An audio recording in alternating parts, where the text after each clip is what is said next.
Dès qu'on accepte l'idée que chaque être humain est une histoire sacrée, que chaque personne a des droits et des responsabilités, ce mur entre riches et pauvres, ce mur qui sépare et opprime, devient intolérable. C'est ainsi qu'en certains pays d'Amérique latine et d'Asie, le cri des paysans sans terre, sans droit s'élève contre les quelques familles qui possèdent la majorité des terres. En Amérique du Nord, en Australie, les peuples autochtones protestent contre ceux qui sont venus s'approprier leurs terres, qui les ont opprimés, les ont considérés comme inférieurs. Autour du lac Michigan sur lequel est située la ville de Chicago, il y a la Gold Coast, la Côte d'Or. Ce sont des buildings super luxueux, le quartier des gens les plus fortunés de la ville.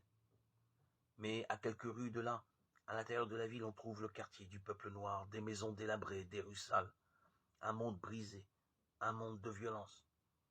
Entre les quartiers riches et le ghetto noir, il y a comme un mur épais. Les gens des deux quartiers ne peuvent communiquer entre eux. La peur les en empêche. Les riches ont le pouvoir et la police. Ils ont peur de ce monde de pauvreté. Peut-être se sentent-ils coupables de leur richesse. Les pauvres sont souvent dans un monde de dépression et de colère. Les riches semblent être des bénis de Dieu, et eux, des maudits abandonnés à la violence, à la misère et à la mort.